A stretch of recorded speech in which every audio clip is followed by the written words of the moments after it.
So welcome, everybody, to the second hour of Mindshifters Radio. Today is Friday, December the 10th, 2021, and our call-in number is 563-999-3581, and then press 1, and that puts you into queue to talk to us, and we'd love to hear your comments and questions because that makes this your show. And we've had an awesome discussion this week with Mark and talking about the Beatitudes, and I've had a lot of people comment about how they've really enjoyed the conversation. So we're glad that this is going to continue today. We'll give Michael just a minute. He's not dialed in yet, but I believe that this is probably Mark that has his hand up. 630, you're on the air. Is this Mark? Yeah. Hey, Jeannie. Hey. It's great to hear your voice again. Thank you. It's good to hear from you. And we have had so many comments of people that have really enjoyed this conversation. So thank you very much for being part of our show this week and discussing the Beatitudes with us. It's been just such a pleasure. I want more and more people to be aware of the gifts that they bring. Absolutely. Welcome, Michael. Mark is already with us. Thank you, dear heart, and thank you, Mark. Glad that you're here. Glad to be here. And I'd like to open the conversation with, do you have any other thoughts to add from yesterday? We kind of ran into a little bit of a time crunch, but... we could talk for probably a whole episode on each Beatitude individually. So we could always expand on it. Sure. But I felt pretty complete with Beatitude 6, and I know, we're going to move on to Beatitude 7 today. But how about you? Did you have anything that you wanted to add?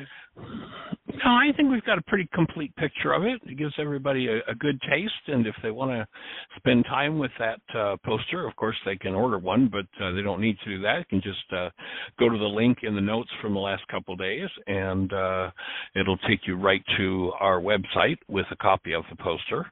You can go to whyagain.org, and in the upper left-hand corner, click the Start Here button, and just look down the list, and you'll come to where it says Other Worksheets, and the poster is there, so you can print it off and spend time with it.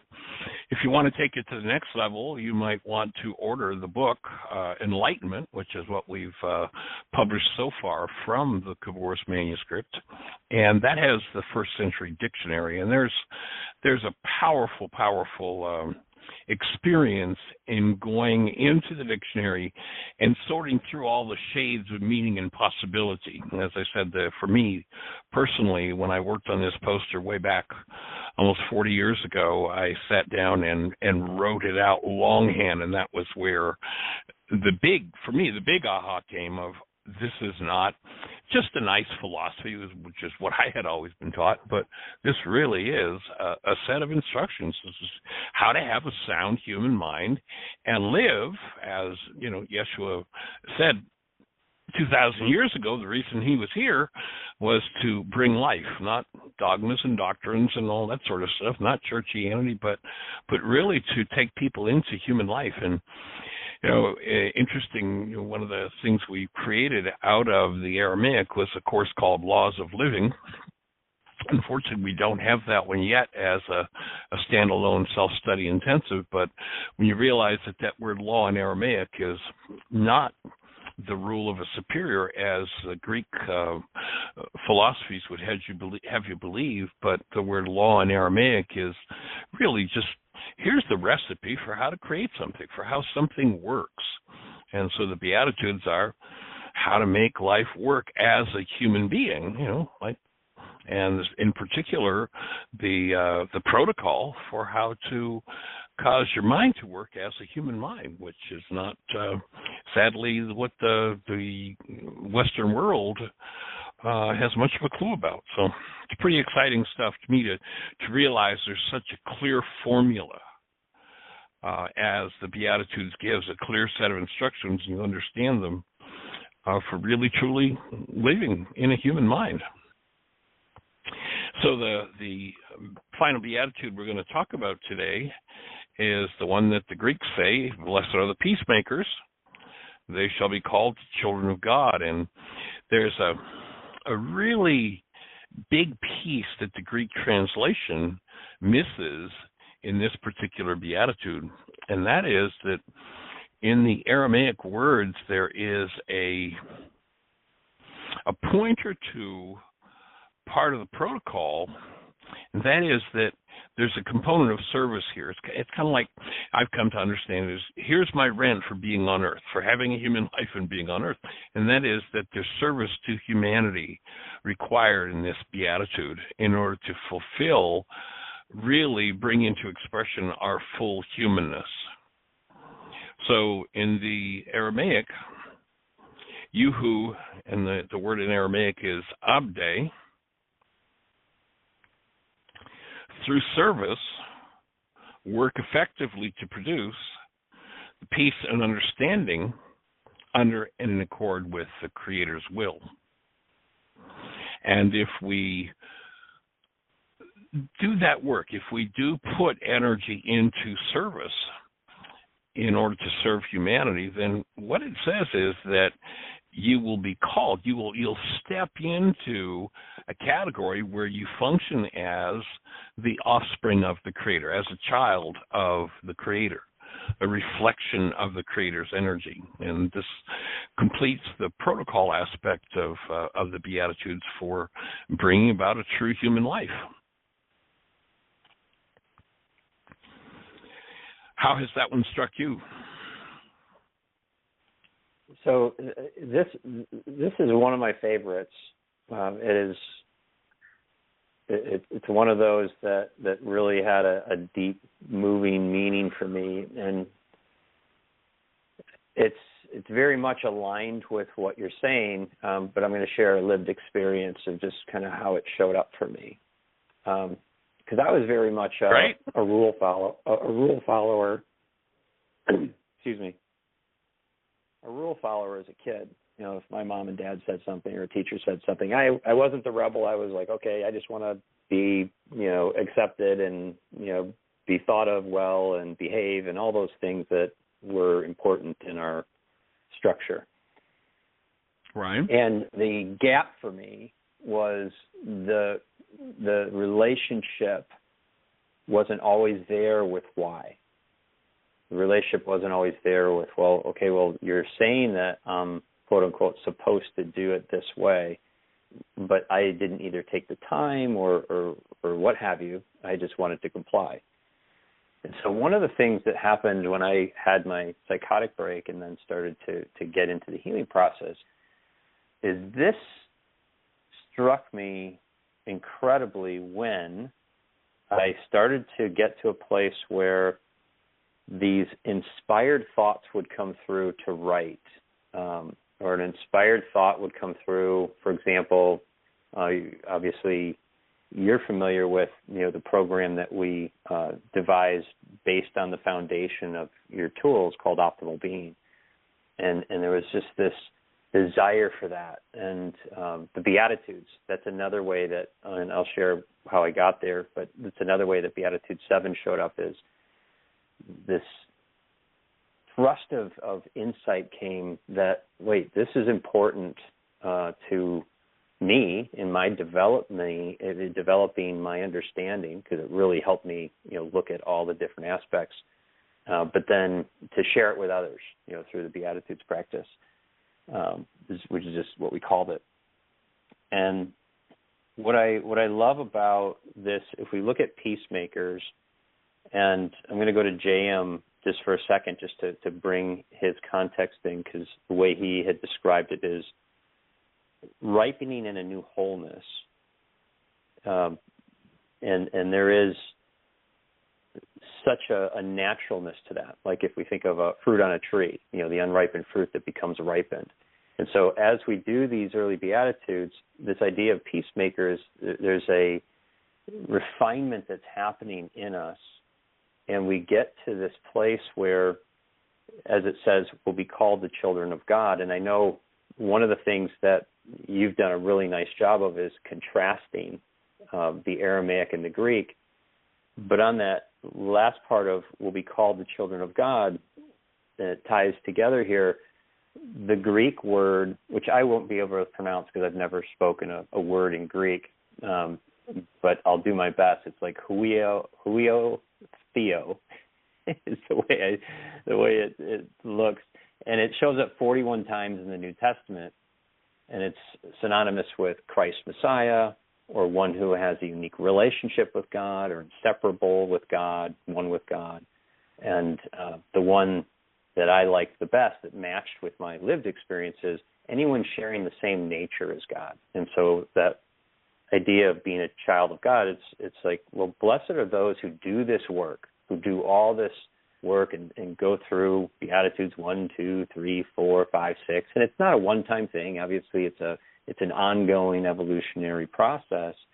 But as we ripen into this new wholeness, as we come into this relationship, we become kind of these channels, as J.M. says, for new creations that serve the same restoration in others, which I'm not sure how he got there because I don't know his whole framework, but he also studied the Aramaic, and it was like that really resonated for me, that serve the restoration in others. And I'd say it this way, it's like there's this joy that comes like, oh, I'm experiencing this overflowing abundance of relationship with God, with these life forces of God, these active,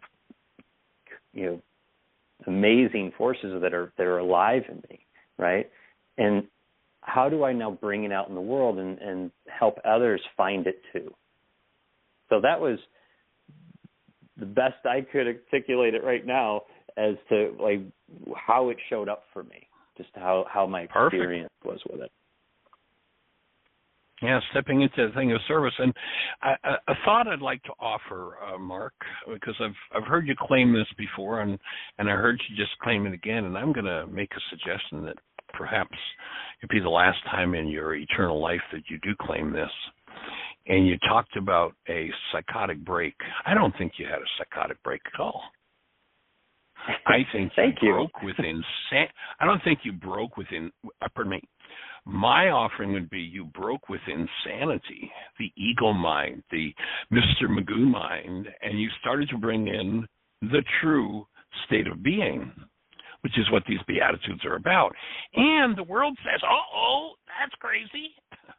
How dare you function as a human being? You're supposed to, that story I shared the other day about, the crabs in the bucket. When you put one crab in a bucket, it crawls out. If you put two crabs in a bucket, when one tries to crawl out, the other one grabs it and pulls it back in again. You don't need a lid on a crab bucket. If you got 20 crabs in the bucket and one tries to crawl out, another one will pull it in, another one will pull it in, it'll pull it in. And I'd offer that diagnosis, and if we break down the word diagnosis, a dyad is two, an agnostic is somebody who doesn't know, two who don't know. And oftentimes these diagnoses are simply from the state of the non-being mind, and why aren't you being normal with all these other minds that work in the world of rage and fear and guilt and grief and pain and drama and trauma? Come on, get back here with us, because that's how we feel validated. And so I would say you had an opening in your ego structure, something that the world does its best to lock us into. You had an opening in that where truly human life started to show up. That's what, for instance, when you talked about, you'd go into these yoga postures, your structure was saying, okay, here's what you do to open up your antenna so that you receive what you as a true human being are designed to receive. And my offering is that's not a break. That's an opening. Well, and you're right on, and I received that, and I would love to find a way of expressing that would help others see what you're saying, with a kind of a clean way of communicating it. But that helped a lot. Thank you. I might come back and listen to that. No. And for me personally, by the way, just for people listening, I had kind of, and I don't think this is necessarily ripe yet, right? I think what you said is much more ripe. I had come to, you know what, the world talks about these situations in a way that they talk about these situations. And so in the medical model, they would look at the things I went through and say, yeah, it's a psychotic break. In my life experience, it's like, it's wonderful. I'm so glad I had that quote unquote psychotic break. I mean, that was the healing the crisis. Breakthrough that was needed for me to fully come online and have a life. You know, my before and after pictures, if there was a photo exactly that could illustrate it, which it can, because the surface looks pretty similar, but if it could reveal the core of a human being, I think what you'd see is the before picture would be someone who was on his deathbed, and the after picture is someone who has risen into new life, and it's such a contrast. And risen is a good word. I like it That's too. The real resurrection. You know, if you realize that people who function out of a mind with hostility or fear active, Yeshua referred to those people. There was one guy who lived in that world and said, man, I want to follow you. And he said, but I have to go bury my parents first.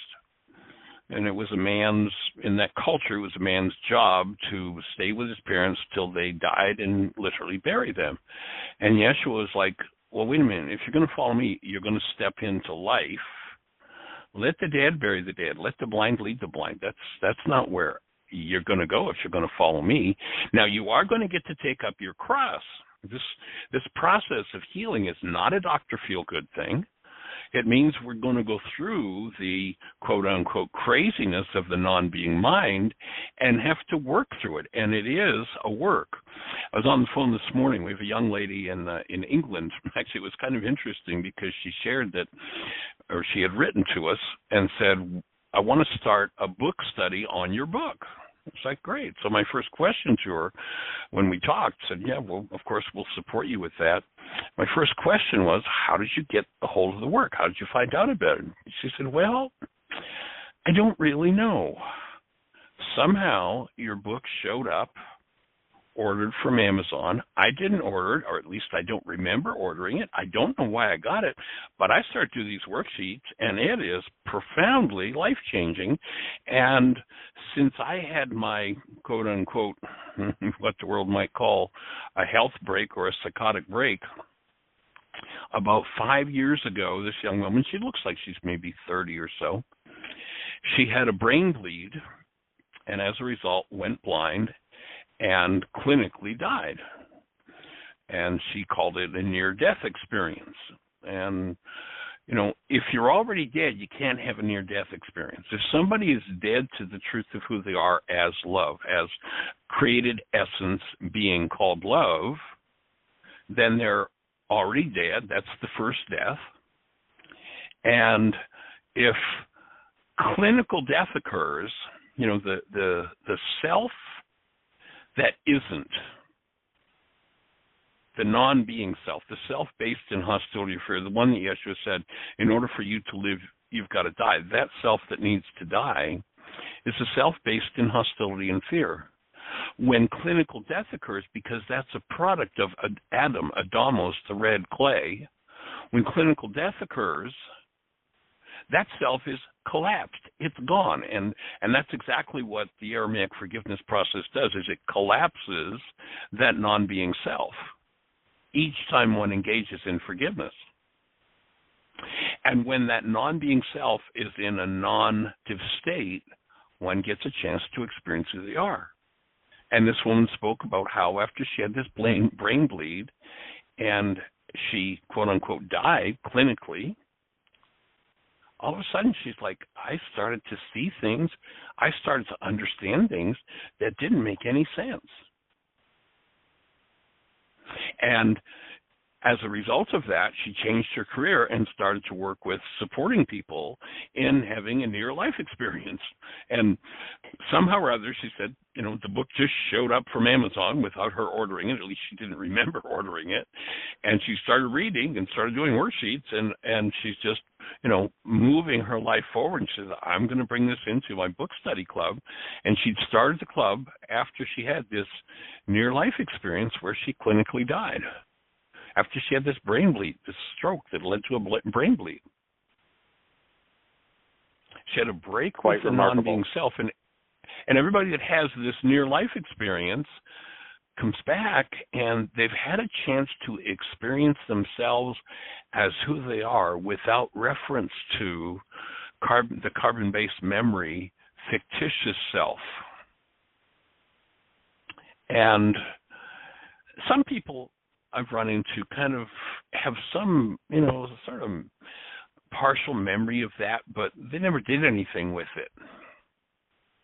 But most people, their lives change dramatically because even though they don't know it's what they realize that's not who I am. And they struggle and work to try to bring into expression in their lives who they really are. And that's the work of Yeshua. Again, Yeshua's stated purpose was, I come to bring you life more abundantly, and to bring forward the full expression of human life. That pre-brainwashed self-generational pattern of hostility and fear has to be defeated, has to be taken apart. And most of the world functions in that self. And so anyone who's crawling out of the bucket with the diagnosis gets pulled back in. And so I just support you in, never referring to the diagnosis again as something you own or belongs to you or really has anything to do with you. It's called awakening. It's classic. Yeah. I think you helped me see that one of the reasons I use it is for inclusion, because if I were to say to certain audiences that I had this awakening, I thought, could be incorrect, that I might lose people who would kind of say, okay, well, this is going into, it could be for some people like, okay, this is going right where I want it to go. And for others, it could be, okay, this is going into, kind of woo-wooville. And so I learned over the years, which I'm willing to unlearn, to use that kind of to include people in and then open up and dismantle it further in the once they're in the door, if you will. Right. But and if you're talking to somebody who's had that kind of diagnosis, yeah. Well, you might still use it as, I could see where you might still use it as a tool for others who've been given that same, to who don't know, diagnostic name. It might be a way to talk to them and coach them out of that into the truth of what happened to them. And the world doesn't know how to handle that. I can remember working with a woman this goes back probably 30 years ago, and she was actually referred to me by a psychiatrist. And the psychiatrist, she had come to him for a second opinion. She'd been under the care of a separate psychiatrist, and he was getting ready to put her into long-term asylum because she was clinically crazy. And in order to do that, they had to have a second opinion to force her into that. And so the psychiatrist is someone who knew of my work and referred her to me. And when we uncovered her memory of her, the image in her mind of being a child, and I don't remember exactly what age. If I remember correctly, it was maybe 5 or 6. And standing with her father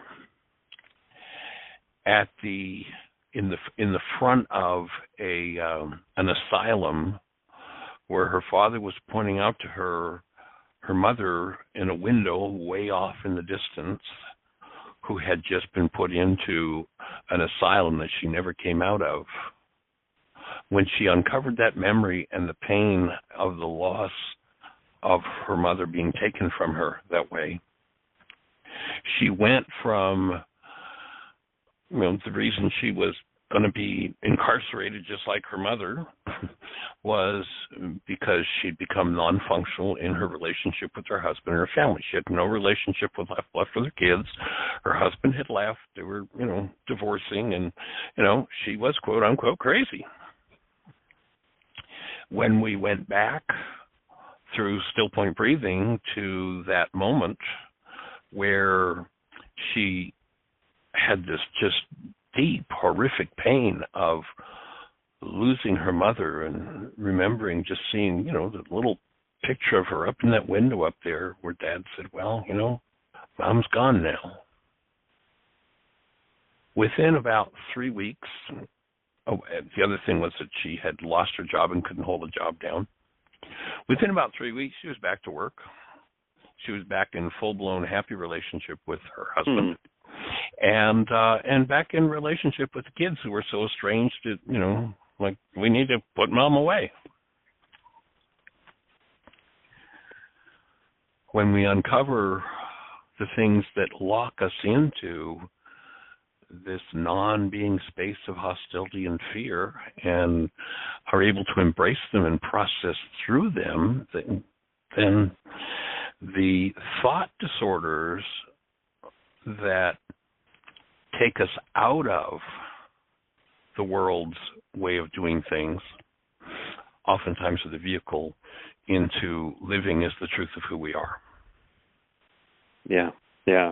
And it can take 1,000 different forms. It's as variable as there are people. And that's the key for people who are listening too, who are doing this. And some of you I know have been doing it for a long time, probably longer than I have, but essentially it does show up how it needs to show up for us. I'd love to, if it's okay, before we go to Beatitude 8, or you might have more on Beatitude 7, of course, but before we move forward, I was inspired earlier this year to write about, the whole how mental health, can show up. And my first fiction novel I put out, just kind of mostly the friends and acquaintances, called Prisoner of War, and I just today put it up on Amazon, and so it's resetting the price, but today it's 99 cents, and tomorrow and for the next 5 days, I would have made it today, except for the rules on Amazon. For the next 5 days, it'll be free on Kindle.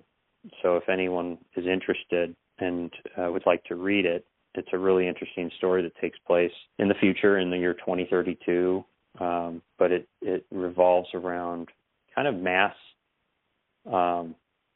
formation, which is also known as mass psychosis, and a couple of different avenues of how it's approached in the book. One via technology and integration into the body, and another via this work, essentially, but through this main character, Marcus, who kind of navigates his own what the world would call insanity, but his own awakening process.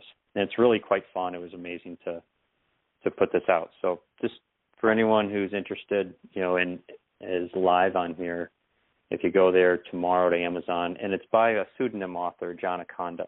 I just use that for this fiction work, Aconda. So Prisoner of War by John Aconda is out today. So thanks for letting me share that. I meant to, and I apologize, I meant to actually email you, yeah, it's cool, you ahead of time to ask permission, so I hope that wasn't... no, that's okay. No, that's perfect. That's free perfect. gift for everybody. All right. Well, we'll download it and give it a listen. Prisoner of War. I'm just looking as we speak. Cool. Yeah, and it's up, and the pricing up there, it'll be adjusted in a few minutes. I think it's still $4 or something. It'll be down to $99. Again, tomorrow it'll be free. Cool. Well, you hadn't told me about that. Well, let's see. There's a book by that name by Michael P. Spradlin, but that's not the book you're talking about.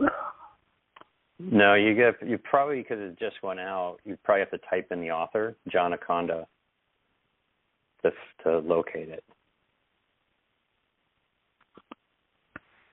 And of course, Michael, if you'd like, once I get some print copies, I'll ship you a copy.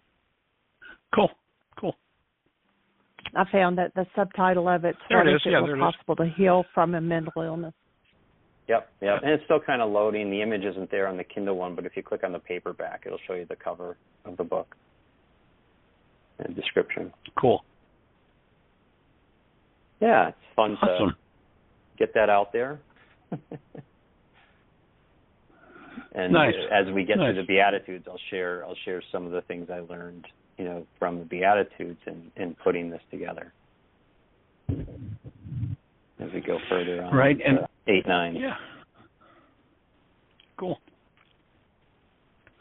Well, if we look at that, the poster that we did, I only went to the 8th Beatitude because the 7th Beatitude, because it really is the protocol, the instruction set for producing a mind that, rather than functioning from carbon-based memory, what most people call a mind, produces what was in Aramaic, they speak of two minds. There's the non-being mind, the mind of Adam, Adamos, the red clay, and then there's what was called the mind of Christ. And the word Christ is usually thought of in this Greek philosophical culture as a religious word, but the word Christ really, it isn't a name, first of all.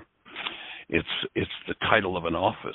So, if let's say Mark ran for the mayor of Naperville, we would call him Mayor Mark, but mayor wouldn't be his name, it would be the office that he holds.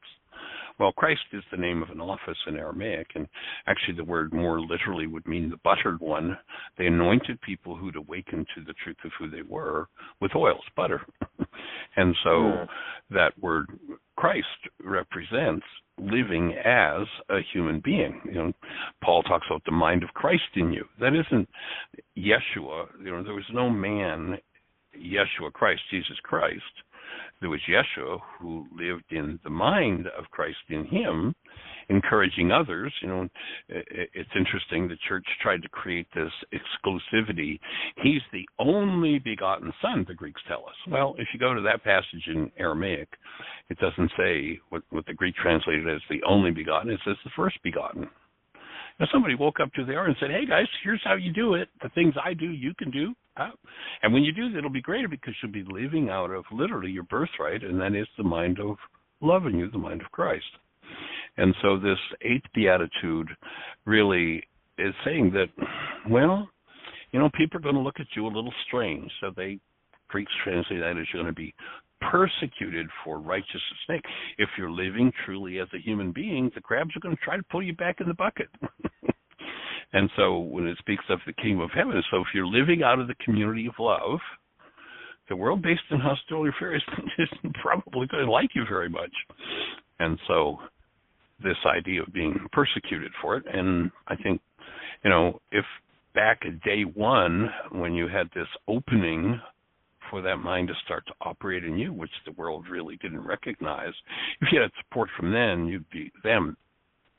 for that state, way back when it happened, rather than having to wait until we met, you'd be, a whole lot further along the road.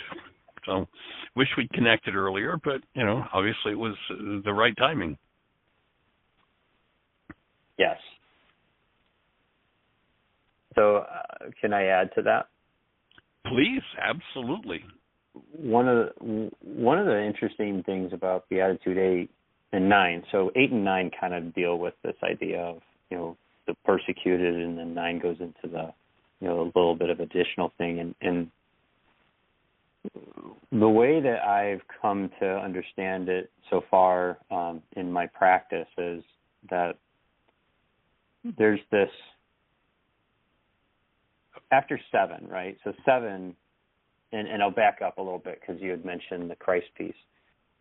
One of the things just that I thought when I first kind of went down the track of realizing, like, oh, wait, so this Christ can come alive in us. It's like the laying down of the non-being, and then there's this risen being, this the Christ conscious self, the optimal self, if you will. And I had this thought for a time that, oh, then I'm done. And that's not true. And Beatitude 8 kind of helped me really settle into that. It's like, oh, wait, what 8 is really informing us of. And I love the way, again, J.M. brought up the word, this persecuted word, in a form that said, move out of your comfort zone. It's like this loving force, this power of these active forces of God are moving through us. And we're going to be moved away from our old habits. We're going to be moved out of our comfort zone. We're going to be moved out of those old habits so that we can get moved back into alignment with that pure self. And you're going to function as a human being. Yes. And so what I started to see is, and initially it didn't feel really as good as it did later because I was in resistance, that great resistor, right? But what happened for me is I would be confronted with these old habits, and there would be inspiration to do it differently. And it was moving through all that was in me. It was going back to Beatitude 1. Even though we're in Beatitude 8, it was going back to Beatitude 1 and 2 and 3 in that to allow for more refinement. And I saw old habits fall away. And there's so many examples that could be shared, but one that I've shared many times that's a real simple story is when I would feel a sense of overwhelm, in my day, I would find that inevitably I'd end up in the pantry. And in our pantry, we still had, crackers and chips and things, and I would end up eating, crackers and cheese and sausage or whatever it was. And then I would feel better, quote unquote better, and go back and attempt to work through whatever it was. So right. Over time, what began to happen in Beatitude 8 here, as I started to get to this more refined state, I would find myself moving to the pantry. And it's a walk-in pantry. So I'm standing in the pantry, and I had no action to pull anything off of the shelves. I was just standing there. I remember my wife one day saying, "What are you doing?" I'm like, "I'm not quite sure, but I'm standing here." And what was really occurring is I was being confronted with a habit. And finally, after this happened, call it dozens of times, and each time I'd say, anything for me to be aware of. And that's one of my common phrases, anything for me to be aware of. And I'd just breathe. And sometimes there's this spark of insight. And one day it became really clear. It's like, hey, when I'm in a state of overwhelm, it's because I'm so accustomed to burying that sensation, I would use food and then try to get to a place where my system was calmer. So once that released, yes, it was my drug. Once that released, I was able to navigate overwhelm much better. And it still took a little bit of time, right? Because then it's like, wait, I'm feeling this. Now I'm aware of it. So it moves from the unconscious to now I'm conscious of it. Now what do I do instead of going to the pantry? And now what I've experienced is, in the today reference, if there's a sense that there's something overwhelming, then I go right to the breath. I allow for the emotions, and I allow for my perception to shift from where it is to open up to, well, what else is true? What's really optimal here? And I can stay present, and there's no movement toward, any drug, if you will. Yeah, that's, when you put it in terms, think back to the intensive where we talked about a healing crisis. And the healing crisis happens when, one, I'm doing more and more of the right things. Think about the time when you found yourself in the pantry. You're doing more and more of the right things. And just before that happens, you hit a new level of vitality. When that occurs, then something that needs to be processed out of the system that's based in usually some form of hostility or fear is going to surface. What the world teaches us to do when those healing opportunities surface is go anesthetize against them. Give me a fifth of scotch. Give me some caffeine. Give me some sugar. Give me some white flour. Give me something to devitalize myself and shut this new level of vitality down.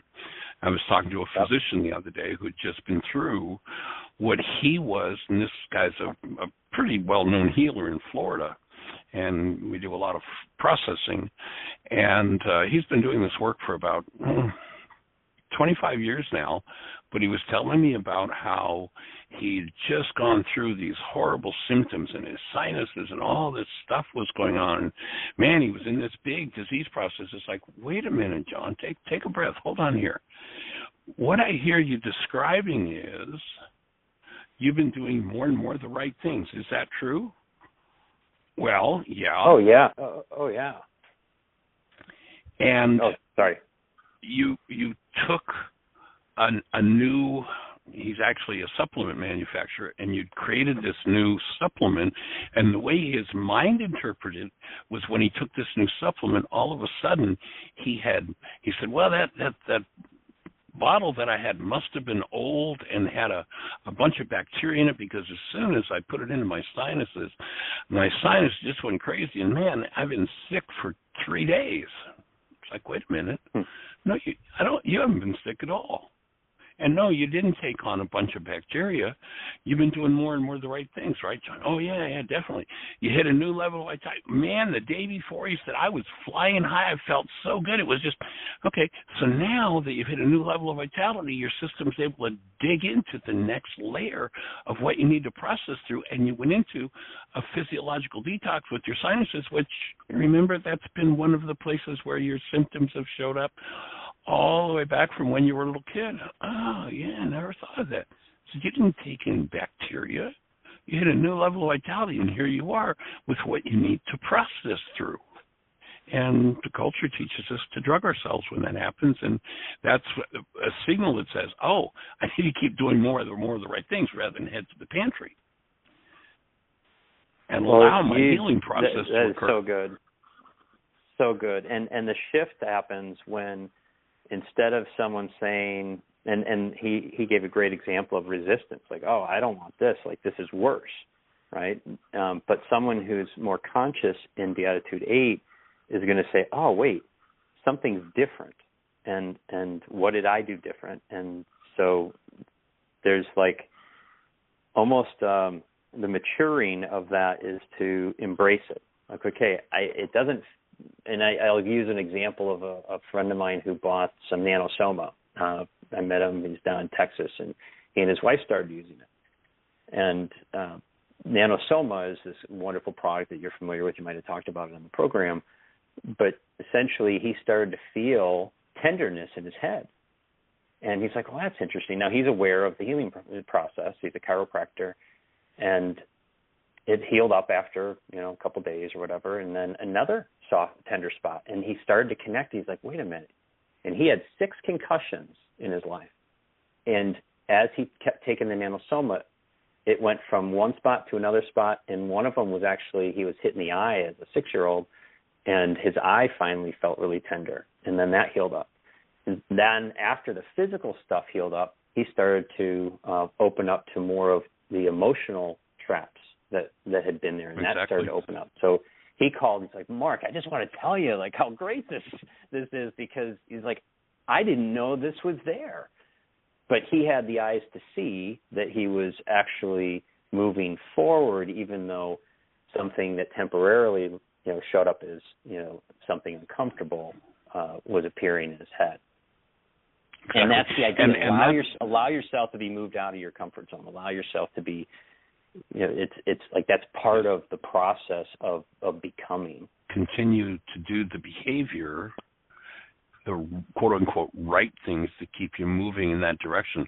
A lot of times when that healing crisis happened, and that's why it's been called a crisis, that's when people turn back to their old habits. There are 4 things that we talk about, 4 questions to ask yourself when you become symptomatic, whether your symptoms are a disease process or a healing process. The first question is, have I been doing more and more of the right things? Second question is, had I hit a new level of vitality? Well, then up come the symptoms. I'm symptomatic. There must be something wrong with me. Well, no. Ask yourself the third question. What's happening with your elimination? In a disease process, there's a restriction of elimination. In a healing process, there's an increase in elimination. And then the fourth one is, and this is especially important for people who've been involved in addiction healing, and that is that there will be a craving of the drug that was used when the initial offense occurred. Best example I've got of that is with a young woman who actually started doing this work back 40 years ago. She met me at a workshop in Michigan, and she's a naturopath, or she's actually written several books on nutritional healing, and it was kind of a purist when it came to food. And she sort of abandoned this work and then came back around to it almost 40 years later. She actually was on the radio show quite often during the period of about a year when she was digging back into her forgiveness work. And she called me one day and she said, Michael, I don't know what's going on. I can't control myself. Now, in the naturopathic world, there's an understanding that, like, for instance, if you've got a body that's a pound or two, and you want to build it to a 1,000-pound body within a year, cow's milk is a really good thing. If you've got a body that is, a pound or two in utero, and by the time it's 4, you want to have a body that's about 30 to 35 pounds, you probably need mother's milk, not cow's milk. And so in the naturopathic field, we oftentimes, in order to help people to create a repulsion from the stuff that maybe people are addicted to, we call it cow pus. And so, this woman for decades has never eaten ice cream, but she's doing worksheets, and she calls me and she says, oh, Michael, I don't know what's going on. I can't help myself. She said, I'm just eating ice cream by the gallon. I'm just sucking it down, and I haven't touched ice cream in decades. What's going on? I said, well, what are you doing? Well, I've been working on stuff with my dad, and the abuse. Her father was from the Middle East, and was she was treated as a female, oftentimes as Middle Eastern men treat women, and she was working through a lot of that abuse. And so she shared that and said, well, when Dad had abused you, and afterward was feeling bad, what did he do? Oh, my God. Oh, my goodness. He take me out for ice cream. Oh, my goodness. So as a kid, every time, Dad abused her, his way of making up was to fill her with ice cream. So here she is, 45 years later, and she's working through this abuse with Dad and going back to her old drug, the sugar, and there's actually an opiate in cow's milk that addicts people to milk. Casomorphine, it's called. And the protein molecule it ties in with morphine. It's literally an addictive substance. And that was her, we talked afterwards. That was her last mouthful of ice cream. She had no attraction to it whatsoever. But the fourth thing that'll tell you when you're symptomatic, when you're in this state, is there's this attraction to, or this craving for. And my take is because when we take an addictive substance in, the energy signature, if not the actual molecules, are locked away with the energy that we dissociate from, that we stuff down, that we hold the breath around and lock out of view. And literally, when the healing process occurs, we become vital enough to rise above that and process it out. And then those energetic signatures are going to start to move back out of the system, and you can't think of anything else but that. And if you're not conscious of and aware, we've all heard about the guy that, he got his 30-year chip just last week. He hasn't had a drink in 30 years after, a couple of decades of being a drunk. And after 30 years, he falls off the wagon. What happened? Well, he got his 30-year chip, all kinds of excitement and aliveness, new level of vitality. And so what occurs when he's got all that support and that new level of vitality, up comes that craving for that alcohol. And if he doesn't know that it's his body detoxing that old energy signature, then there can be falling back into the addiction. And so each time you move through a layer. Go ahead. Well, I was going to say, in the beauty, you're probably going to say the same thing, so I apologize. It's like Go for it. The people who do that, whether it's the ice cream or the alcohol, what this beatitude is essentially saying is, as those habits fall away, the kingdom of heaven is yours. It's like you're gonna have this true relationship with that divine mystery that's available to all of us. And there's another level of insight or movement forward in your life toward what's optimal for you. As you talked about with Tuve, the whole point is like these are all moving you into your optimal life, your happiness and well-being, etc. You're going to function as you were designed to function, as the offspring of love, because you are love, period. But that's not something that, is very welcome in the crab bucket, generally speaking. No, and I'll go to the crab bucket next with Beatitude 9, if that's okay with you. Yeah, go for it. So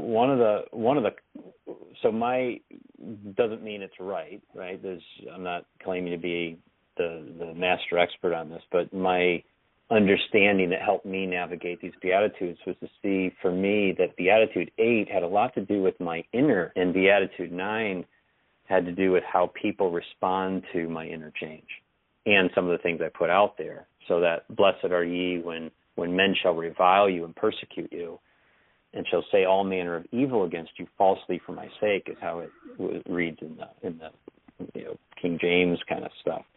But what I look at this one is like, hey, when we bring out, in Beatitude 7, when we bring things out that are going to support other people in finding their path, no matter how that looks. I mean, you could be, building tires and do that. You could do lots of different ways wherever you are in your life and what you're inspired to do. But if you're coming from that and then you're going through this further purification in Beatitude 9 or 8, Beatitude 9 is going to essentially reflect to anyone on this path that, hey, not everyone's going to like it, like you said before. They're going to project potentially on you and attack and even separate from you, because they might even give you some kind of crazy diagnosis. Yeah, they might do some kind of crazy diagnosis and want to put you away in an asylum. Right. Because you're actually functioning as a human being. Can we maintain our presence of being while that's happening? And so just a real quick lived experience, and I'll let you kind of close up on this one. Going back just to the simple example of the pantry. When my wife walked by and said, "What are you doing?" Right? And she didn't say, "Oh, hey, sweetie, you look really nice today." It's with a big smile on her face. "What you doing?" It was more like, "What are you doing?" With kind of the look of, "What's wrong with you? You look really weird. What's wrong?" And for me to be present and say, "Yeah, I don't really know, but I'm in the pantry. I'm here." That would be someone in that particular moment who is able to stay present. But if I had responded differently and said, "Oh, yeah, nothing, I was getting some crackers," and I pull the crackers and go back into the evidential mind to try to, look normal, which was one of my big things too. Interesting contrast, right? Then that would be okay, there's some unripeness there in me, but everyone's going to face this. Anyone on this path, you're going to face this, and one of the things I've learned to do is celebrate it. And Absolutely. I've learned to recognize when someone's attacking, that's off energy, I understand that. So can I stay present and then start to, from that place, invite the active forces of God to come through in the words, in the thoughts, in the breath and everything, just to know right action at that moment. And of course, when my perceptual mind constructs an attack from the outside, it's because what I'm now getting the opportunity to process through and heal is all the ways I have attacked myself. I'm projecting that into my brain's image of what they say or do, and, they can say or do what they say or do. I'm only going to interpret as attack as if that resonates the ways in me that I have attacked myself. And it's my opportunity to refine the next level of what goes on inside of me and remove those energetic patterns and live in, now that I'm all the way through the Beatitudes, that latent neural structure the Creator's put in me to guide me to happiness and well-being can come into full blossom, full expression, because I've given up everything that shuts it down. And the last thing to go is going to be that attack stuff. So that someone could stand there and do what the world calls attack, and I'll look and go, that's interesting. Because there's no attack left in me. I've processed through it all. I just stand as the offspring of the Creator, the expression of love, and go, do you need some support? You look like you're really in pain. I'm listening to your voice, and it sounds like there's some stuff going on for you. How can I support you? Rather than, look what you're doing to me. And that's a big one to give up. Like, that's a major piece of work. I'm talking from personal experience.